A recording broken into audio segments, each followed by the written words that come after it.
Assalamualaikum warahmatullahi taala wabarakatuh dan Salam. salam sejahtera. Saya Dar Fifi dan anda sedang menonton podcast Muafakat Nasional. Politik bukan sekadar untuk memenangi pilihan raya.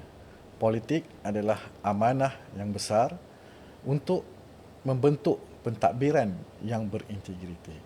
Baik, bersama dengan saya pada hari ini seorang tokoh yang mempunyai pengalaman politik yang unik. Beliau pernah menjawat jawatan sebagai seorang setiausaha politik kepada YB Anthony Loke yang juga merupakan setiausaha agung DAP. Dan kini beliau bersama dalam keluarga PAS untuk meneruskan perjuangan politik beliau. Selamat datang Datuk. Terima kasih. Beliau ialah Datuk Dahlan Makmur. Ya, terima kasih kerana sudi menjemput. Mungkin kita dapat berbicara tentang politik tanah air. Mungkin juga tentang politik DAP yang Davivi nak tahu. Saya akan cuba kupas. Selebihnya saya serahkan kepada kebijaksanaan saudara untuk memberikan gambaran tentang politik di Negeri Sembilan. Silakan. Okey, baik Datuk. Saya percaya ramai penonton di luar sana ingin tahu bagaimana Datuk boleh menjadi setiausaha politik kepada YB Anthony Loke. Dia panjang cerita, tapi kita nak pendekkan. Semua ini terjadi dengan limpah dan izin kurnia Allah SWT. Kerana kita tak pun pernah berfikir tentang perjalanan kita, sehingga sesuatu yang kita hadapi itu adalah sesuatu yang menyenangkan ataupun tidak. Jadi ia berlaku secara tidak orang kata diduga, secara koinsiden. Dan saya pun pening sampai sekarang. Kenapa dalam banyak-banyak ramai-ramai itu saya dipilih oleh saudara YB Anthony yang saya anggap sebagai sahabat saya, yang saya berterima kasih. Tak ada masalah tentang itu. Soal persahabatan saya dengan beliau rapat. Dan panjanglah cerita, tetapi saya pendekkan bahawa saya menerima atas dasar saya ingin melihat kerjaya saya itu berwarna-warni. Walaupun dikecam hebat pada awalnya, kerana ialah DAP ni kita tahulah bekerja dengan orang DAP dan pernah dilabel sebab ayah saya dulu seorang imam, sampai ada yang sebut anak Tok Imam kerja dengan DAP. Betapa bencinya orang kita, tak sukanya orang kita pada DAP. Yang akhirnya saya fikir, kenapa saya duduk dalam kelompok ini? Maka dipendekkan cerita, dalam bulan puasa saya pun terima. Saya kata bagi masa saya berpuasa dan beraya, kemudian saya ambil keputusan dan akhirnya saya diterima. Uniknya di sini bahawa saya adalah antara anak Melayu yang pertama menjadi setiausaha politik kepada DAP, pemimpin DAP. Ini tak boleh. Ini sejarah, kita kena tak boleh tipu sejarah. Sejarah bukan jenayah. Sejarah sesuatu benda yang telah berlaku dan dipahat sebagai sejarah. Itulah saya cerita sambil lalu. Macam mana saya dilamar di situ, tak apalah, kita cerita lain kali lah. Sebab kita nak cakap pasal Negeri Sembilan. Baik Datuk, kita tahu Datuk begitu dekat dengan kepimpinan dan juga Datuk berada dalam pentadbiran tertinggi DAP pada satu ketika dahulu. Ya. Tetapi mengapa Datuk beralih arah memilih Parti PAS? Pasal PAS bagus. Itu je jawapan dia. Kalau kita teliti betul, dalam periksa pun, kalau Davivi masuk periksa, Davivi tak sebut kau periksa DAP ke? Tak, dia akan sebut PAS. PAS ke tak PAS? PAS. Jadi saya memilih PAS ni sebenarnya lambang kepada suatu benda yang semua orang nak pergi ke situ. Dalam periksa pun kita nak PAS. Takkan dalam periksa kita nak DAP? Tak mungkin. So daripada situ saya nampak memang jiwa saya daripada dulu bukan jiwa DAP. Itu saya tak boleh tipu diri saya lah. Musa pun pernah nasihat saya jangan masuk DAP dulu, dia kata. Jadi saya ambil nasihat dia lah sebagai, jadi sahabat-sahabat yang nasihat saya. Dia kata perjalanan itu kita jangan jadi pasu bunga, Afi. Kita jangan jadi pasu bunga. Pasu bunga ini untuk menghias. Budak-budak Melayu yang cantik-cantik yang berada dalam DAP ni, saya ibaratkan dia, minta maaf lah kalau kontroversi sikit, ini sebagai pasu bunga. Pasu bunga ini hanya untuk letak sebagai cantik. Itu saja, tak lebih daripada itu. So peranan kita akan terbatas kerana kita bukan jiwa kita bukan jiwa DAP. Dan saya memilih PAS ini sebenarnya banyak perkara yang menarik. Satu, tanggungjawab kita. Janganlah kita terlalu ikut duniawi. Tanpa langsung kita tidak melihat apa yang akan berakhir dalam kehidupan kita di dunia yang lain. Tapi satu benda yang ialah insaf ini lebih baik daripada kita duduk sampai bila-bila pun kita tak terfikir bahawa PAS ini parti yang membawa Islam sebagai adin, sebagai jalan dan cara hidup kita.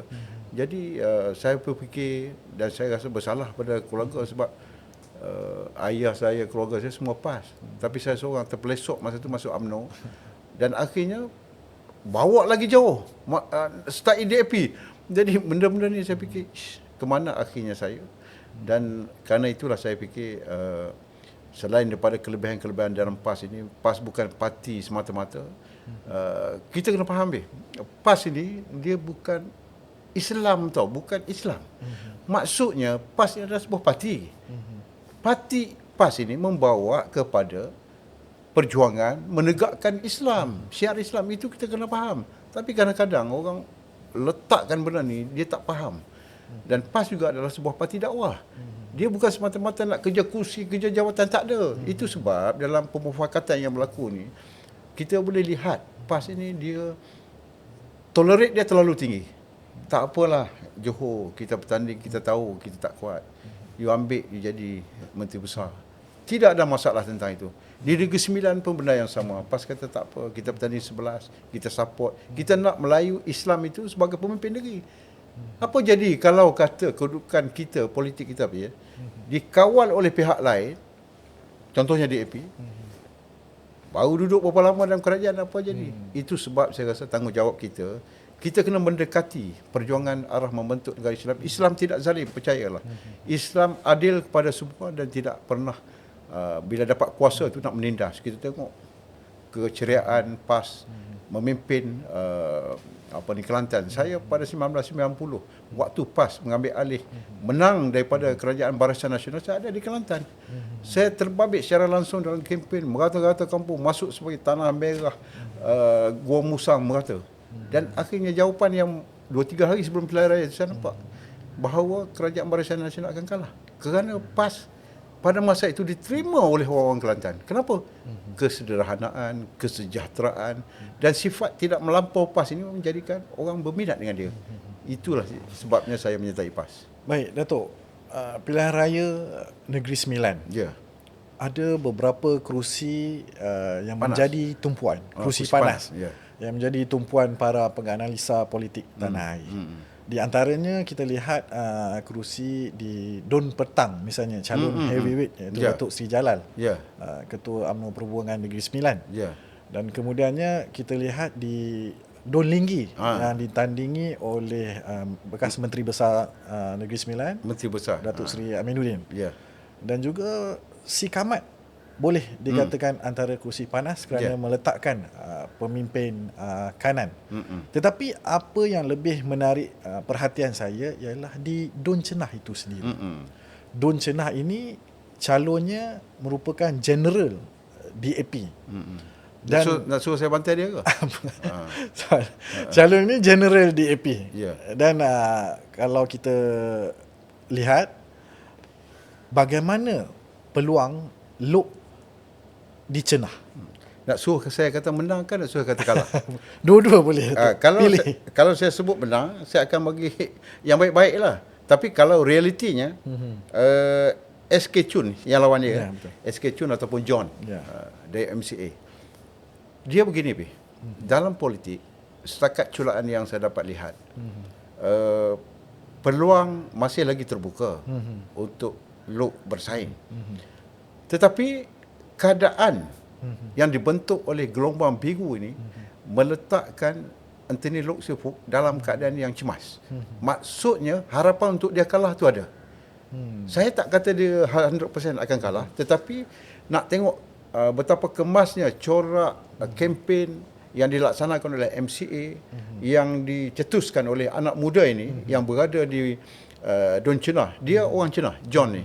Dia orang Cenah dan duduk di situ. Dan boleh berkhidmat di situ.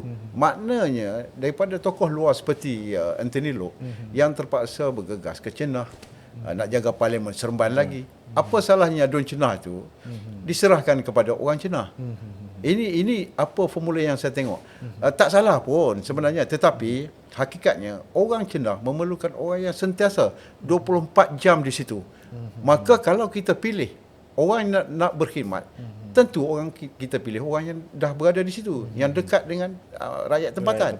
Jadi saya tengok, kalau balik pada soalan FPP tadi, nyatakan apakah Luke disifatkan sebagai tokoh besar dalam DAP yang akan tumbang. Saya nampak ke arah itu sebenarnya.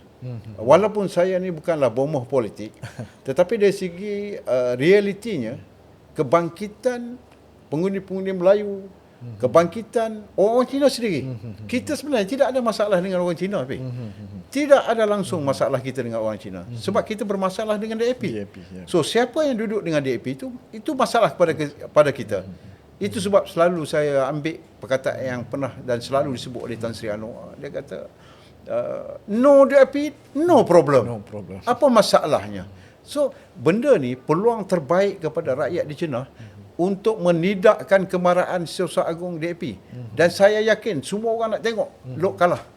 Pergilah tanya mana-mana pun, orang nak tengok Luke kalah. Saya tak ada personal peribadi dengan dia, tak ada. Luke tetap kawan saya, tetapi ini adalah tafsiran saya ini berdasarkan pada realiti politik tempatan, dan saya melihat jumlah majoriti kaum di situ, andai kata tidak culas orang-orang pengundi Melayu di situ 49%, betul? Lebih kurang Lebih kurang. 49%, dan sedikit sokongan daripada peratus orang Cina yang menyokong kepada calon MCA. Saya yakin 1 Ogos Anthony Loke akan tumbang di Cina, dan John akan menjadi anak muda yang boleh diketengahkan. Tetapi jangan ada kesilapan yang kita rasa alpa kita yakin sebenarnya tak.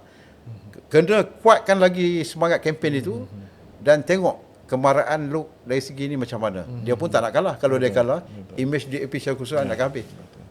Baik Datuk, kita tengok penolakan DAP ini bermula di Sabah. Selalu Datuk katakan sifar DAP itu berlaku di Sabah. Kemudiannya di Johor, DAP mempunyai 10 kerusi. Betul. Dan baru-baru ini, di PRN yang baru-baru ini, dia kehilangan 4 kerusi. Betul. Menjadikan 6 kerusi sahaja di Johor. Dan kini di Negeri Sembilan ini ada 11 kerusi.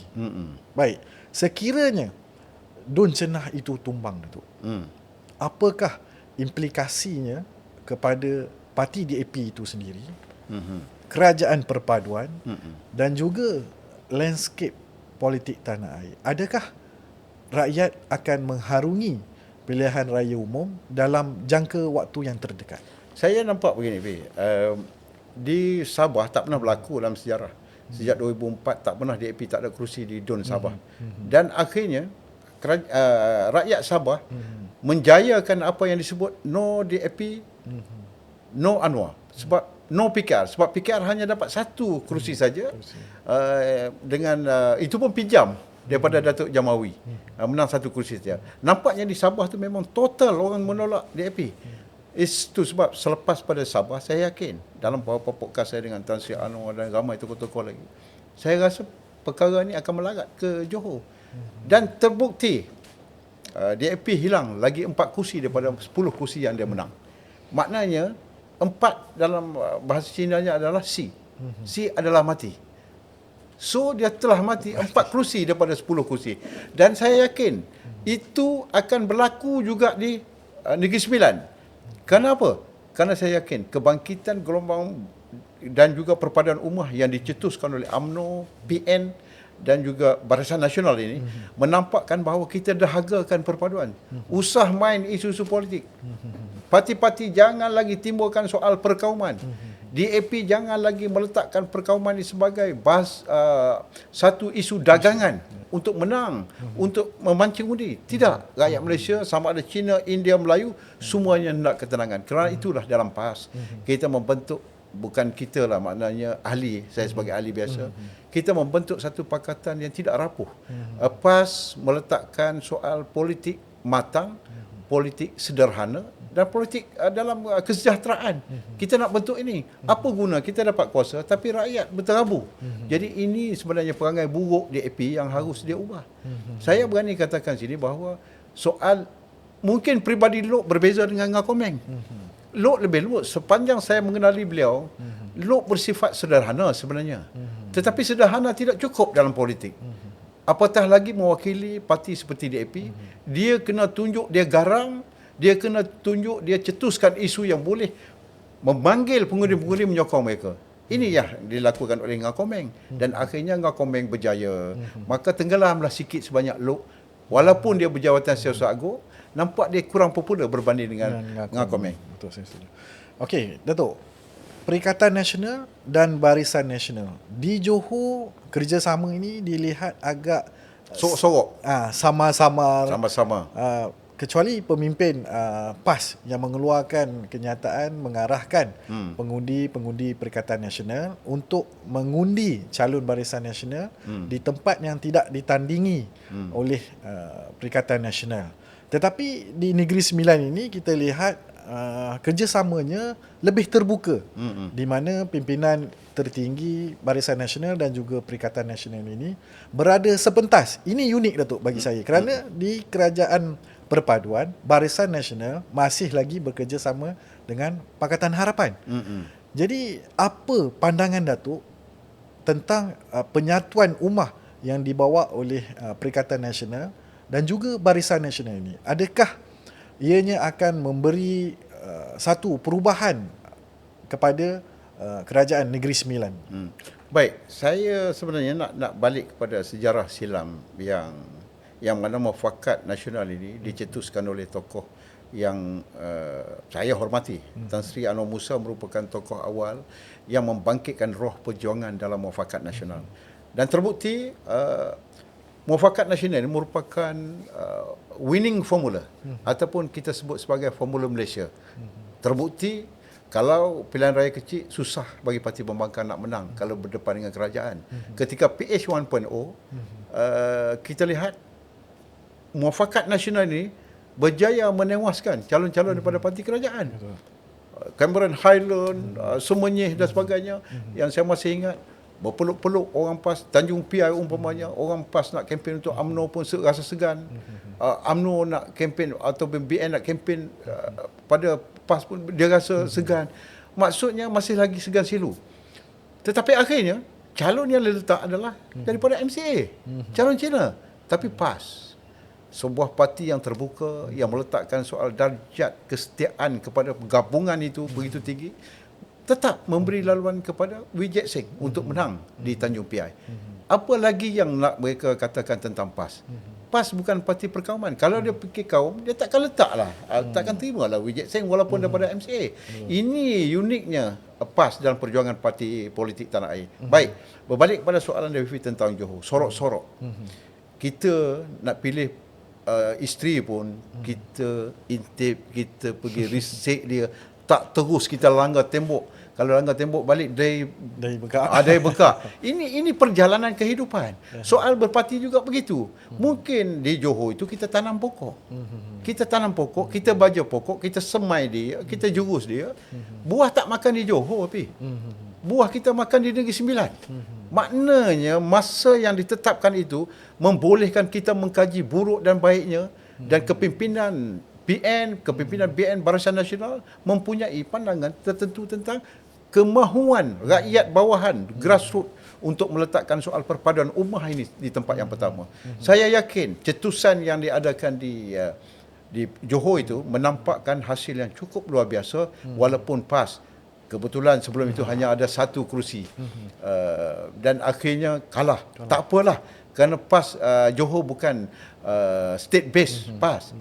PAS ni satu kelebihan dia, dia boleh ukur baju di badan sendiri, tak macam orang lain. Dia nak pakai baju tapi ukur baju badan orang lain. Jadi ini tak betul. So bermulanya satu yang sorok-sorok itu akhirnya menjadi satu yang nyata.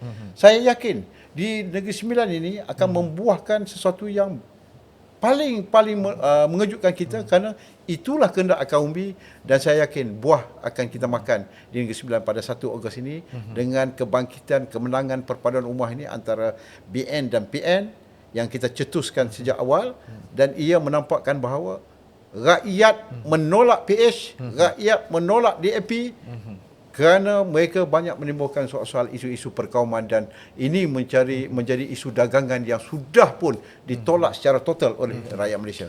Baik Datuk, perkataan atau ayat ukur baju di badan sendiri.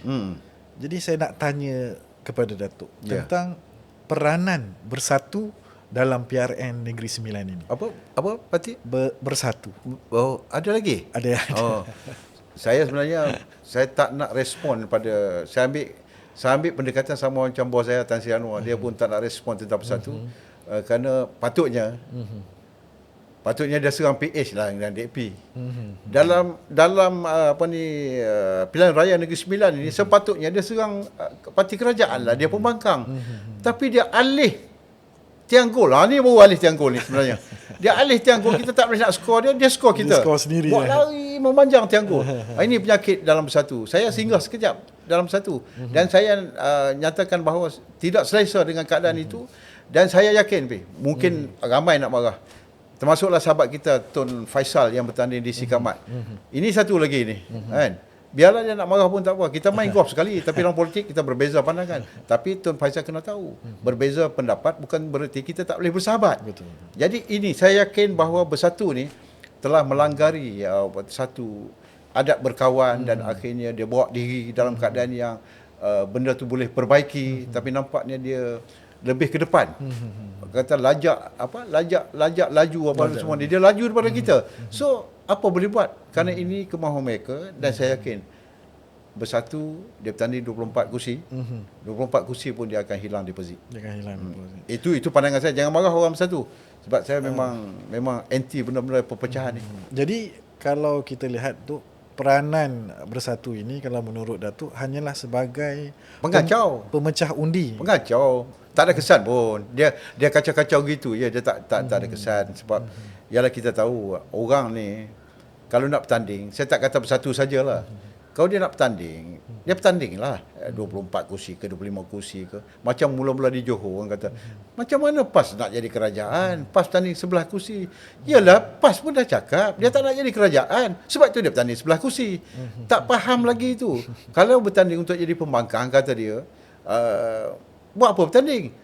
Saya nak bagi tahu, ketika bertanding di Johor 11 kursi, memang sah akan menjadi pembangkang, sebab 11 kursi bukan majoriti yang melepasi hak ataupun kelaikan menjadi kerajaan negeri daripada 56 kursi. Tapi PAS sedar, itu sebab saya kata tadi, dia ukur baju di badan sendiri, tak macam orang lain. Bertanding sampai 16-17 kursi, tiba-tiba satu kursi pun tak menang, tapi yang teruknya hilang deposit. Sedangkan presiden kita datang daripada Johor. Apa benda dalam politik kita bicara benda-benda yang macam ni, kan? Jadi pada saya tak relevan untuk bercakap tentang bersatu, kerana bersatu sekarang ni ialah menuju ke satu tahap yang kita yakin apa yang diperkatakan oleh Tun Mahathir sebelum ini akan menjadi kenyataan. Tun Mahathir kata akhirnya bersatu akan habis. So saya yakin Tun bercakap berdasarkan fakta. Baik Datuk, kalau kita ada lagi banyak tanya lah tuan. Datuk dan Anthony Loke. Ini mesti ramai yang nak dengar juga. Sekarang dah berada di dua medan politik yang berbeza. Datuk di PAS, Anthony Loke masih lagi kekal memimpin DAP. Ya. Jika ada pesanan atau nasihat Datuk untuk bekas bos Datuk bertanding di Dun Cenah, silakan. Ada pula aku pula nak bagi nasihat. Ini benda yang tak perlu bagi nasihat. Dia Setiausaha Agung DAP. Saya ni tak ada apa-apa. Kan? Jadinya tak ada nasihat sebenarnya, tak ada nasihat kepada dia, sebab dia Setiausaha Agung yang pertama. Yang kedua dia menteri. Takkan dia dengar orang yang macam kita ni, kan? Tapi apapun keadaan, saya nak bagi tahu orang Cina. Bagilah John tu duduk di Cina. Sebab Loke ni, sebelum saya bagi nasihat, saya nak ulas sikit lah. Loke ni dia dah jadi menteri dan ada Parlimen Seremban. Tumpukanlah Parlimen Seremban yang pertama. Yang kedua, walaupun dia kalah di China, dia masih boleh berkhidmat di China. Sebab dia ahli parlimen dan juga menteri pengangkutan. Jangan kata menteri pengangkutan di Seremban saja, tak. Dia meliputi semua, di Kedah, di Kelantan semua, menteri pengangkutan Malaysia. Jadi kalau kalah di China pun, pada saya tak ada masalah. Lok dia tak rasa terlalu tertekan, tetapi satu benda, image DAP ni akan tercala besar. Kalau orang sebut tercala bala. Maknanya bukan cala sikit-sikit. Kalau cala cermin tu lain. Ni cala memang habis cala punya. Dan akhirnya dia akan membawa kepada kedudukan DAP akan tercabar dengan hebat dalam PRU yang ke-16 akan datang. Nasihat saya satu je, Lok, kan. Teruskan perjuangan. Saya di sebelah sini akan teruskan perjuangan. InsyaAllah kalau jumpa kita binu. Saya tak ada masalah dengan Lok, dan Lok juga bekas bos saya. Saya terima kasih kerana dia memilih saya. Kalau harap orang lain tak ambil masa tu, tak jadi sesuatu politik sampai mampu aku. Jadi apa pun kedudukan, saya terima kasih kepada Lok. Selamat maju jaya kepada Lok. Dan yang penting, strategi lawan strategi. Jangan utamakan politik perkauman dan jangan utamakan soal kita menjajah ke sana kemari soal nak jatuhkan orang dengan politik perpecahan. Tak baik. Dan saya yakin Lok dengan sifat yang sederhana sepatutnya dia duduk dalam MCA tau. Bukan dalam DAP. DAP tak sesuai dengan Lok. Sebab saya tahu dia jiwa dia kecil. Lok ni dia susah nak senyum tapi hati dia baik. Tetapi baik tidak cukup untuk berada dalam pentas politik negara. Orang macam saya ni boleh duduk. Baik Datuk, akhir sekali pesanan Datuk kepada para pengundi di Negeri Sembilan ini. Ya, ya. Apa pertimbangan yang wajar mereka lakukan sebelum mereka membuang undi? Sedikit nasihat dan pandangan. Pendek saja, mudah saja. Sekarang orang nak perubahan. Cetusan kepada soal perpaduan ummah, gagasan baru yang dibina ini menampakkan sokongan yang padu di mana-mana. Bukan kata di Negeri Sembilan saja, Pi. Kalau kita tinjau, di mana-mana pun orang nak. Orang tunggu PRU ke-16. Kita akan tentukan nasib korang. Apa maknanya itu? Maknanya orang sudah meluat dengan apa yang ada sekarang ini. Apabila meluat, ditambah dengan benci, maka akhirnya saya rasa orang Negeri Sembilan kena bangkit.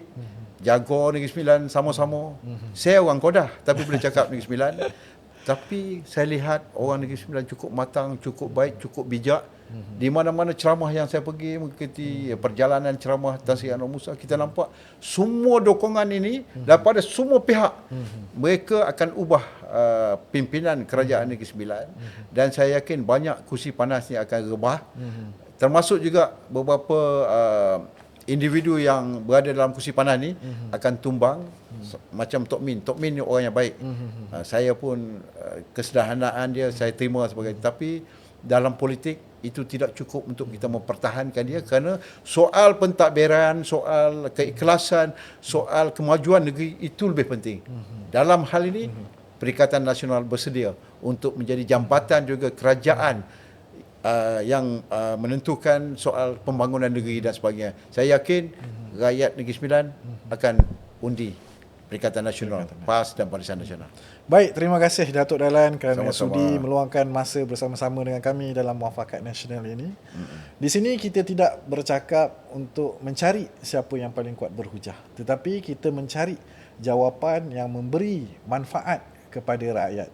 Jangan lupa like, share, follow dan subscribe Muafakat Nasional. Saya Darfifi, sehingga kita berjumpa lagi.